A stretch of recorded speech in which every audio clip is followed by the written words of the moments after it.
90% of the time we think the same thoughts as we thought the day before. The challenge with that is the thought that you keep thinking over and over again becomes a belief. And nerve cells that fire together wire together. So the more nerve cells fire, the more they develop long-term relationships, and the more hardwired they become. The more hardwired they become, the more automatic they are. The more automatic they are, the more unconscious they become. So the process of change really requires becoming conscious of your unconscious thoughts, which means just because you have that thought doesn't necessarily mean it's the truth.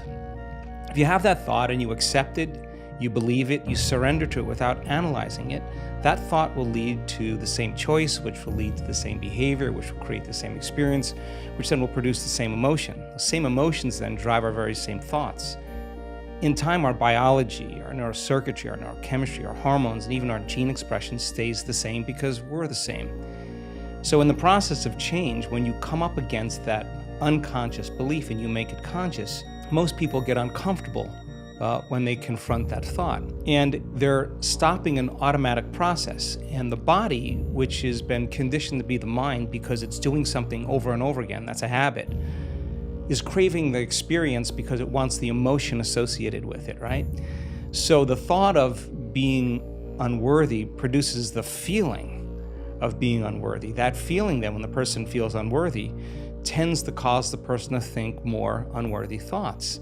It only takes a thought and a feeling, an image of yourself and an emotion, a stimulus and response, and you can condition the body to memorize that behavior and that emotional state better than the conscious mind. So the moment we inhibit that thought, or the moment we become conscious of it and we no longer accept it, there's a biological craving that takes place in the body because the body has been conditioned to be the mind. So the body starts influencing the mind to think more corresponding thoughts equal to that feeling. So here comes the assault.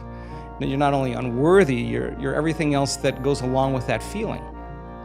And this is where people have to make up their mind if they truly want to change. Because if you decide to confront that thought and make a different choice, get ready, because you're going to feel uncomfortable.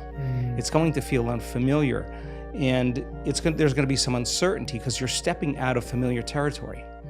You're stepping out of the known and you're stepping into the unknown. Now, this is really when you leave the bleachers and you get on the playing field, because the brain immediately looks around in its environment to see if anything's changing because you're changing, and you see that nothing in your world is changing because you actually haven't fully changed yet. So the moment we look for evidence in our life and we don't see it, sooner or later, most people accept that thought, which leads to the same choice, which creates the same behavior, which creates the same experience, that produces the same feeling. Then they say, oh, this feels right to me. No, that feels familiar, because you've just returned back to the known self.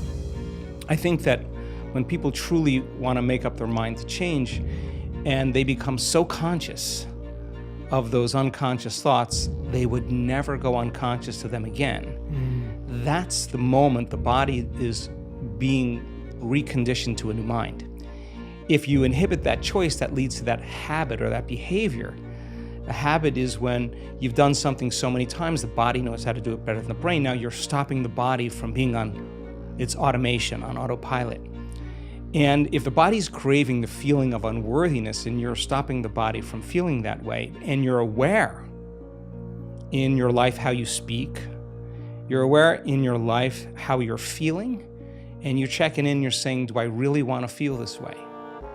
This is that river of change where you're going from the old self to the new self. So it makes sense then, if those principles in biology work in that way, they could actually work in our favor. So if you said, okay, I'm going to sit down for a few minutes, I'm going to become so conscious of my unconscious self, my unconscious personality, that victory today would not be going unconscious to those thoughts, behaviors, and emotions. Okay, let me get so familiar with them that I don't go unconscious. Okay, I got that down. Now, what thoughts do I want to fire and wire in my brain? And if a belief is a thought that you keep thinking over and over again, with intention and with attention, you'll switch on that prefrontal cortex and assign meaning to the act and start installing new circuits in your brain.